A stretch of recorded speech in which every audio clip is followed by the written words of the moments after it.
Hello guys, welcome back to my channel. Myself Suresh and you are watching Textile Advisor. Guys, कल के video में हमने आपके साथ में डिस्कस किया था कि डिफरेंट डिफरेंट टाइप के जो बोल्ट होते हैं और जो वाशर होते हैं तो वो कितने प्रकार के होते हैं। और गाइस, मैंने आपको कल ये भी बोला था कि नेक्स्ट वीडियो में मैं आपको बताऊंगा कि ये जो डिफरेंट डिफरेंट टाइप के बोल्ट होते हैं तो उनका कहाँ पे प्रयोग किया जाता है, स्पेशल पर्पजेज क्या क्या होते हैं अलग अलग बोल्ट्स के। जैसे कि आपका लॉक नट हो गया, लॉक वाशर हो गया, काउंटर संक बोल्ट हो गया, ग्रूव स्क्रू हो गया, या आपके और दूसरे भी बोल्ट हो गए। तो उनका आज मैं यूज़ बताने जा रहा हूँ आपको। तो गाइज, इसके पहले कि मैं डिस्कशन शुरू करूँ, मैं आप सभी लोगों से रिक्वेस्ट करूँगा कि आप सभी लोग मेरे चैनल को सब्सक्राइब कर लीजिए, साथ साथ में साइड में लगा हुआ बेल आइकन का बटन दबा दीजिए, जिससे कि मेरे आने वाले अपकमिंग वीडियोस के नोटिफिकेशन आप तक पहुंचते रहें। तो गाइस, डिस्कशन शुरू करते हैं।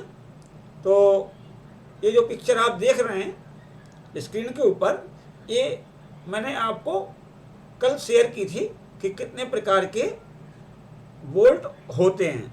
तो उसमें मैंने आपको बताया था कि गाइस, ये आपका हेक्सागोनल हाफ थ्रेडेड बोल्ट है, ये आपका हेक्सागोनल फुल थ्रेडेड बोल्ट है, ये आपका सेरेटेड फ्लेंज हेक्सागोनल बोल्ट है, ये एलन बोल्ट है, ये ग्रूव स्क्रू है, ये आपका लॉक नट है, ये लॉक वाशर है, ये आपका फोर हेड काउंटर संक बोल्ट है, ये स्लॉटेड काउंटर संक स्क्रू है।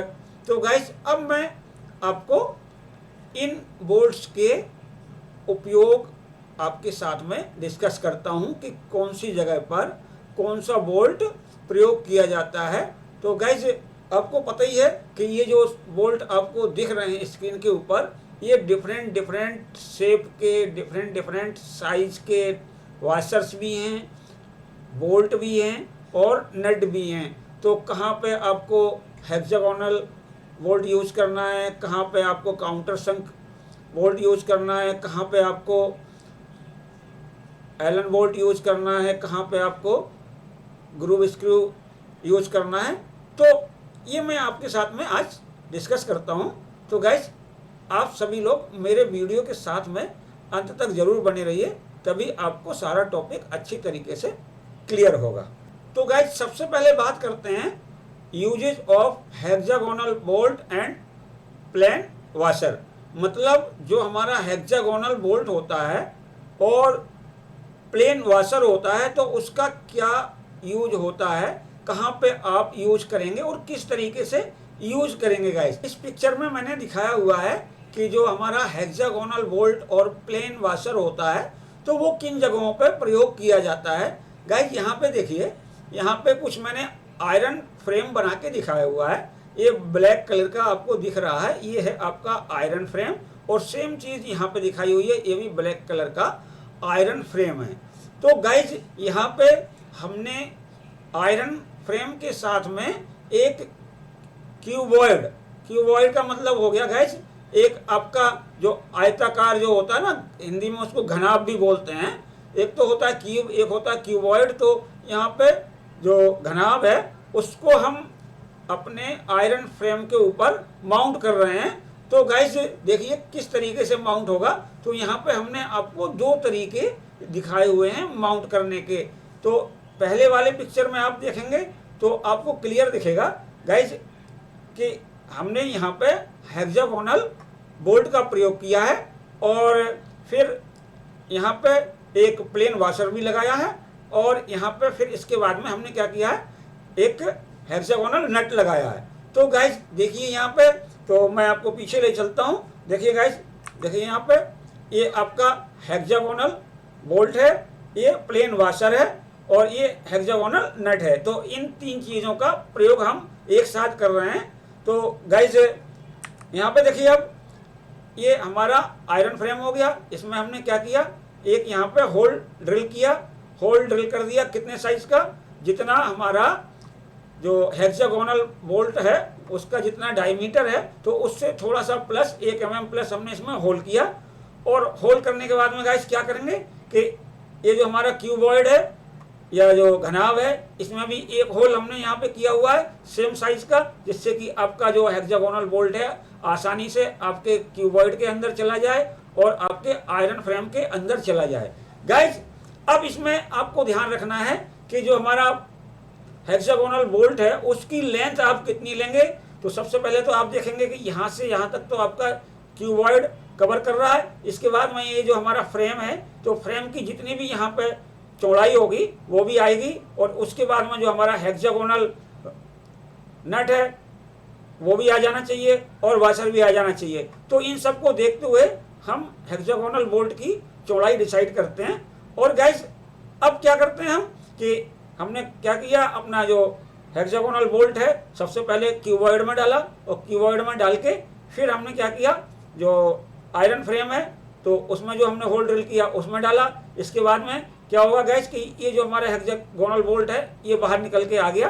तो इसमें सबसे पहले क्या करते हैं, वाशर फिट करते हैं, और वाशर के बाद में फिर क्या करते हैं, फिर इसके ऊपर एक हेक्सागोनल नट टाइट कर देते हैं, और अच्छी तरीके से जब इसको हम चाबी पाना लेके स्पैनर लेके टाइट कर देते हैं तो ये हमारा जो क्यूबॉइड है वो आयरन फ्रेम के ऊपर फिक्स हो जाता है। तो गाइज ये तो हमने क्या दिखाया आपको कि जो हेक्सागोनल नट है तो उससे हम किसी क्यूबॉइड को किसी आयरन फ्रेम पर किस तरीके से माउंट करेंगे। तो इसमें गाइज यहाँ पे आप देखिए कि ये जो हमारा आयरन फ्रेम है इसमें हमने एक सिंपल सा होल किया, हमने यहाँ पे कोई चूड़ी नहीं काटी। तो जब इसके अंदर चूड़ी नहीं है तो आपका ये जो हेक्सागोनल बोल्ट है वो आयरन फ्रेम में टाइट नहीं हो सकता है। तो उसका कारण यही है कि हमने फ्रेम में चूड़ी काटी ही नहीं है। तो हमें क्या करना पड़ेगा, एक वाशर लेना पड़ेगा, वाशर डाल के फिर एक नट लेंगे हेक्सागोनल नट, और इसको हम हेक्सागोनल बोल्ट के ऊपर टाइट कर देंगे तो हमारा जो क्यूबॉइड है माउंट हो जाएगा। तो गाइस जब भी हम कहीं पर भी किसी हेक्सागोनल बोल्ट से किसी भी ऑब्जेक्ट को या पार्ट को टाइट करते हैं तो जो हेक्सागोनल नट होता है उसका जो हेड होता है हमेशा बाहर की ओर निकला रहता है। तो अब यहाँ पे कोई चीज़ और लगानी होती है आपको तो आप यहाँ नहीं लगा सकते थे, और कोई तरीका नहीं होता फिर यहाँ लगाने का, तो यहाँ पे कोई दूसरी चीज़ आप लगा नहीं सकते। गाइज अब हमने एक दूसरा तरीका दिखाया, सिर्फ हेक्सागोनल बोल्ट की सहायता से आयरन फ्रेम के ऊपर हमने जो क्यूबॉइड है उसको माउंट किया है। तो क्या किया हमने, क्यूबॉइड में एक होल कर दिया, और होल किस साइज का किया, जो हमारा हेक्सागोनल बोल्ट है उसका डाया है उससे 1 mm ज़्यादा कर दिया, जिससे हमारा बोल्ट क्यूबॉइड में आराम से चला जाए। बट यहाँ जो आयरन फ्रेम है तो उसके अंदर हम पहले क्या करेंगे, जो हमारा हेक्सागोनल बोल्ट का डाया है उसके हिसाब से, बोल्ट के साइज के हिसाब से यहाँ पर थ्रेड काटेंगे। सेम पिच होगी थ्रेड की जो हमारे बोल्ट के ऊपर यूज की गई है। बस इसके बाद में हम क्या करेंगे, इसको क्यूबॉइड के अंदर जो होल किया उसके अंदर डाल के फिर यहाँ पे जो हमारा आयरन फ्रेम है इसके अंदर हम टाइट कर देंगे, तो ये हमारा फिक्स हो जाएगा। बिना नट के भी ये हमारे इसके ऊपर फिक्स हो जाएगा। गाइस यहाँ पे बस ये होता है कि ये जो हमारा आयरन फ्रेम है इसकी जो बॉल है वो कितनी थिकनेस की है। अगर एक कम थिकनेस की हुई तो ये बोल्ट वहाँ पे ग्रिप नहीं बनाएगा, वो टाइट नहीं होगा। और यहाँ पे देखिए गाइस, यहाँ पे चाहे जो बॉल है अपनी वो चाहे जितनी कम थिकनेस की हो तो उसके बावजूद भी ये आराम से यहाँ पे माउंट हो जाएगा। तो गाइस ये तो मैंने यूज बताया आपका हेक्सागोनल बोल्ट का और हेक्सागोनल नट का और प्लेन वाशर का। तो गाइस वाशर क्यों डालते हैं, तो वाशर इसलिए डालते हैं कि जब वाशर डाल के हम नट को टाइट करते हैं तो वाशर की जो ग्रिप होती है वो सरफेस के ऊपर बढ़ जाती है, जिसके ऊपर आपका कोई भी बोल्ट या जो ऑब्जेक्ट है वो टाइट हो रहा है। तो यहाँ पे देखिए गाइस ये वाशर बड़ा है, ये ग्रीन कलर का वाशर है, और ये रेड कलर का क्या है आपका, ये है आपका हेक्सागोनल नट, और ये है आपका हेक्सागोनल बोल्ट। तो वाशर डालने से ये अच्छी तरीके से ग्रिप बना लेता है और फिर इसको घूमने नहीं देगा, स्लाइड नहीं करने देगा, खुलने नहीं देगा। तो इस तरीके से हम करते हैं हेक्सागोनल नट का उपयोग। तो इसको आप ज़्यादातर देखते भी होंगे कहीं पे आयरन फ्रेम में करते हैं। वैसे ये मशीनों में भी यूज होता है, बट इसका ड्रॉबैक यही होता है कि इसका जो हेड होता है वो बाहर की ओर निकला रहता है और कोई तरीका नहीं होता है अंदर जाने का। तो इसके वजह से क्या होता है, ये बाहर निकला रहता है, तो यहाँ पे कोई चीज़ नहीं लगा सकते, और कोई चीज़ अगर मशीन में लगानी हो तो नहीं लगा सकते। तो जो आउटर फिटिंग के लिए मशीन की कोई पार्ट फिट करना है तो उसके लिए हम हेक्सागोनल बोल्ट का प्रयोग करते हैं। गाइस, अब मैं आपको बता रहा हूं usages of Allen bolt. Guys, ये आपकी मशीनों में बहुत ज़्यादा यूज किया जाता है, और इसका कारण ये होता है कि ये जो बोल्ट होता है तो उसका जो खोलने का जो हेक्सागोनल होल होता है वो जो हमारा एलन बोल्ट है उसके हेड के अंदर होता है। ये है आपका बोल्ट खोलने की जगह। यहाँ पे आप एलन की फंसाएंगे और आपका बोल्ट खुल जाएगा। तो जहाँ पे इस बोल्ट को टाइट करना होता है तो हम इसको दोनों तरीके से यूज कर सकते हैं, बट ये डिपेंड करता है कि आप इसको किस तरीके से यूज करना चाहते हैं। यहाँ पे क्या है गाइस कि ये काउंटर होल बनाया गया है, तो काउंटर होल के अंदर आपका जो एलन बोल्ट है उसका हेड अंदर पूरा चला गया। अगर आप काउंटर होल नहीं बनाते तो क्या होता, ये जो हेड है ये ऊपर की तरफ दिखाई देता, जैसे ये यहाँ पे दिखाई दे रहा है, ये बाहर निकला हुआ है, बट यहाँ पे एलन बोल्ट का हेड इसके अंदर चला गया है।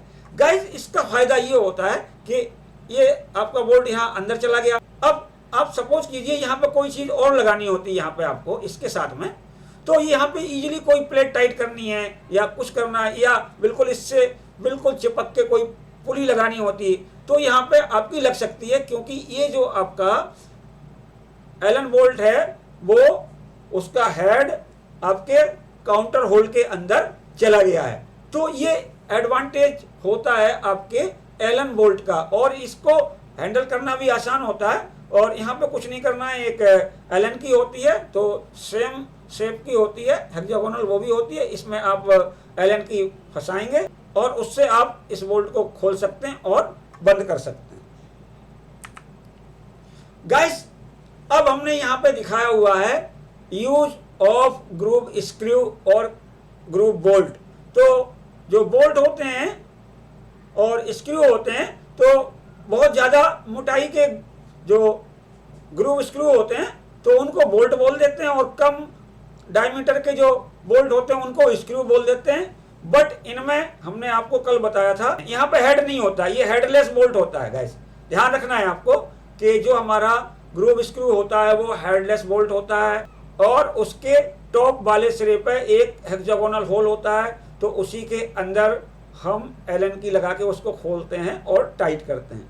ये जो आपका ग्रूव स्क्रू होता है ये बहुत इंपॉर्टेंट हो जाता है कभी कभी, जब हम कहीं ऐसी जगह पे बोल्ट लगा रहे हैं जहाँ पे हाउसिंग वगैरह लगी हुई है और वो बहुत क्लोज लगी हुई है हाउसिंग। तो गाइस, यहाँ पे मैंने कोई छोटा सा मैकेनिज्म बना के आपको एग्जांपल देने की कोशिश की है। तो यहाँ पे सबसे पहले तो आप देखिए ये स्पर गियर है, आप देख रहे हैं यहाँ पे ये स्पर गियर है, और ये इस शाफ्ट के ऊपर ये माउंट किया गया है। फास्ट है इस शाफ्ट के ऊपर। गाइस, फास्ट कैसे किया गया है, ये जो आपका ग्रूव स्क्रू है तो यहाँ पे इसको टाइट कर दिया है, ये होल के अंदर चला गया और अच्छी तरीके से टाइट कर दिया तो ये शाफ्ट के ऊपर फिक्स हो गया। अब ये शाफ्ट है आपकी कहीं बेरिंग पे होगी, हो सकता है कहीं और जगह पे फिक्स हो। तो अब गाइस यहाँ पे देखिए, अगर हम यहाँ पे हेक्सागोनल बोल्ट यूज करते तो ये जो हमारा हेड है वो काफी बाहर निकला होता, यहाँ तक आ जाता, और यहाँ पे आपकी हाउसिंग है यहाँ पे, तो ये आपका गाइस ये यहाँ पे ये नीचे टकरा जाता है इससे आपका हेक्सागोनल बोल्ट, तो फिर ये हमारा गियर नहीं घूम पाता। और हमने क्या किया, ग्रूव स्क्रू लगाया, ग्रूव स्क्रू लगा के हमने इसको टाइट कर दिया तो ये बोल्ट हमारे जो गियर की जो कॉलर है उसके अंदर चला गया, और अंदर जाने से ये यहाँ पे जो पैसेज है वो फ्री हो जाता है। अगर हम यहाँ पे एलन बोल्ट लगाते तो क्या होता, एलन बोल्ट अब चूंकि ये कॉलर है तो यहाँ पे कॉलर होने की वजह से ज़्यादा जगह नहीं होती कि हम वहाँ पे काउंटर होल बना सकें, तो आपका जो एलन बोल्ट है उसका हेड भी बाहर की तरफ निकला रहेगा, वो भी आपके गियर के मूवमेंट में प्रॉब्लम क्रिएट करेगा, मतलब इसको घूमने नहीं देगा, क्लियर बात है। तो इस तरीके के केस में हमेशा ग्रूव स्क्रू यूज किए जाते हैं या ग्रूव बोल्ट यूज किए जाते हैं। यहाँ पर आप देखेंगे तो यहाँ पे मैंने दिखाया हुआ है usages of countersunk bolts and screws. तो यहाँ पर आप देखेंगे कि हमने एक छोटा सा मैकेनिज्म बनाने की कोशिश की है। तो यहाँ पे मैंने दिखाया है कि ये कोई हाउसिंग है और इसके ऊपर हमें एक कैरियर गियर माउंट करना है। तो ये आपका जो रेड कलर का गियर दिख रहा है ये कैरियर है, और ये यहाँ पे ये जो शाफ्ट दिख रही है, तो ये जो शाफ्ट है तो ये कहाँ पे फिट है, आपके गियर के अंदर फिट है और बियरिंग वगैरह की सहायता से, और ये फ्रीली मूव कर सकता है अपने शाफ्ट के ऊपर। अब लगेगा कैसे, यहाँ पे शाफ्ट तो हमने ये जो प्लेट है जो आपको पिंक कलर की दिख रही है इसके ऊपर हमने फिक्स कर दी शाफ्ट को। हो सकता है हमने उसको वेल्ड कर दिया हो और अच्छी तरीके से, और इसके बाद में अब इस प्लेट को हमें इस हाउसिंग के ऊपर माउंट करनी है। और ये जो हमारे गियर हैं, मान के चलिए इस साइड में ज़्यादा जगह नहीं है तो इनको बहुत क्लोजली माउंट करना है। कहाँ से, जो हमारी जो प्लेट है तो उसके बहुत क्लोज चलाना है। तो यहाँ पे क्या होगा कि जो हमारा एलन बोल्ट है तो वो भी काम नहीं करेगा, और जो हमारा हेक्सागोनल नट है वो भी काम नहीं करेगा यहाँ पे। तो अब इस केस में क्या होता है कि हम यहाँ पे काउंटर संक बोल्ट का प्रयोग करते हैं। तो मैं आपको थोड़ा सा पीछे लिए चलता हूँ। काउंटर संक बोल्ट होते क्या हैं, तो देखिए ये होते हैं आपके काउंटर संक बोल्ट। ये देखिए ये आपका कॉनिकल शेप का है इसका हेड, और यहाँ पे एक हेक्सागोनल होल होता है। और अब यहाँ पे देखिए तो यहाँ पे हमने जो हमारी प्लेट है जिसके ऊपर हमने गियर को माउंट किया है, शाफ्ट को माउंट किया है जिसके ऊपर गियर लगा हुआ है, तो यहाँ पे हमने एक काउंटर कॉनिकल काउंटर होल बनाए प्लेट में, यहाँ ये बना दिए काउंटर होल। तो इसके बाद में हमने इस प्लेट में थ्रेड कटिंग कर दी बोल्ट के हिसाब से, और यहाँ पर भी सेम चीज़ की है। इसके बाद में हम क्या करेंगे, इधर से ये जो आपका काउंटर संक बोल्ट है यहाँ पे हेक्सागोनल होल होता है, यहाँ पर भी हेक्सागोनल होल है, तो इसको हम इस प्लेट के ऊपर टाइट कर देंगे।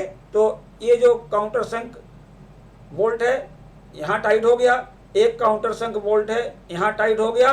अब आपकी ये जो प्लेट है जो पिंक कलर की दिख रही है वो हाउसिंग के ऊपर, ये जो ऑरेंज कलर की है उसके ऊपर माउंट हो गई, और आपकी जो शाफ्ट है पिंक कलर की हाउसिंग में वेल्ड की गई है।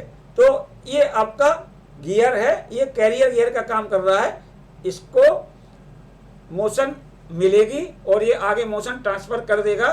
बट यहाँ पे ये अपने शाफ्ट के ऊपर फ्री मूव होता है, मतलब ये फास्ट नहीं है और ये घूमने के लिए स्वतंत्र है अपनी शाफ्ट के ऊपर।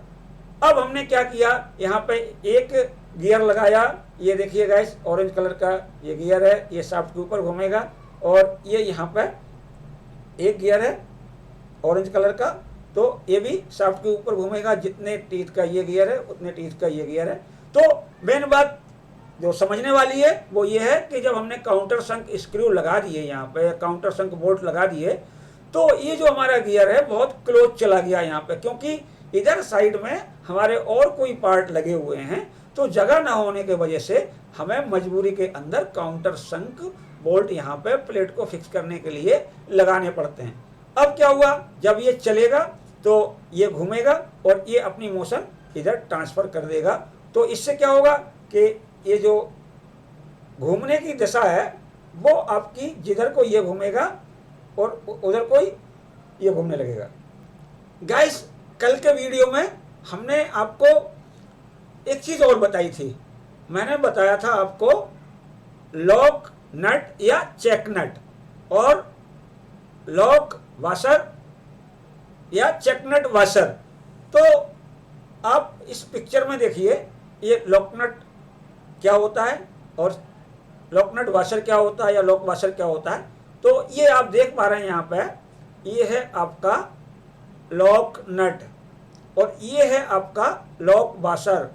तो लॉक नट को हम चेक नट भी बोलते हैं और इसको हम चेक नट वाशर बोलते हैं। अब यहाँ पे ये तभी कामयाब होता है जब आप किसी शाफ्ट के ऊपर जिस पे थ्रेडिंग है और वहाँ पे एक शाफ्ट के लेंथ के अलोंग एक ग्रूव कटा हुआ होना चाहिए और ग्रूव का साइज इतना होना चाहिए कि जो हमारा ये पोर्शन है आपके लॉक वाशर का, तो ये उस ग्रूव के अंदर ट्रेवल कर सके। तो तभी ये हमारा जो चेक नट और लॉक वाशर या लॉक नट और लॉक वाशर काम करेगा।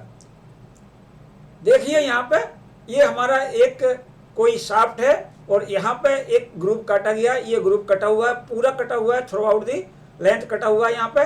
अब क्या किया इसमें कि यहाँ पे आप यदि देखेंगे ये है आपका चेक नट या लॉक नट और यहाँ पे है ये आपका लॉक वाशर। अब हम यहाँ पे क्या करते हैं, मान लीजिए हमें इसको लास्ट तक यहाँ पे टाइट करना है। कैसे करेंगे, ये जो पोर्शन है आपका, ये वाला पोर्शन है वो कहाँ फंसेगा, यहाँ पे फंसेगा, जो आपका ग्रूव कटा हुआ है शाफ्ट के अंदर। और देखिए आप यहाँ पे देख पा रहे हैं कि ये जो आपका एक टीथ है जो सिंगल टीथ होता है, ये यहाँ पे जाके आपके ग्रूव में फंस गया। अब आप चाहें भी कि जो अपना लॉक वाशर है उसको घुमा दें तो आपका लॉक वाशर घूम नहीं सकता, लॉक वाशर आपके ग्रूव ने जाम कर दिया है। अब हम क्या करेंगे, इसको हम टाइट करना चालू करेंगे। किसको, ये जो हमारा लॉक नट है इसको हम टाइट करेंगे। तो टाइट करने के बाद में क्या होगा कि जब ये फुल टाइट हो जाएगा तो ये जो स्लॉट कटे होते हैं 1 2 3, एक इधर भी स्लॉट है, तो 4 स्लॉट हैं इसके अंदर। तो इन 4 स्लॉट में से कोई एक स्लॉट आपके जो लॉक वाशर है उसकी एक फिंस, ये फिंस है, तो इसके सामने आ जाएगा। ये इसके सामने आ गया है। अब इसको क्या करेंगे, हम इसको यहाँ पे ठोक देंगे तो ये क्या होगा, इस स्लॉट के अंदर जो हमारा लॉक नट का स्लॉट है उसके अंदर ये फंस जाएगा। अब ये जो हमारा लॉक नट है ये बिल्कुल जाम हो गया, ये कभी भी बिना खोले खुल नहीं सकता है। आपकी मशीन चल रही है तो चलते समय ये कभी लूज नहीं होगा, जो भी मूवमेंट हो रही है तो मूवमेंट का इस पर कोई असर नहीं पड़ेगा।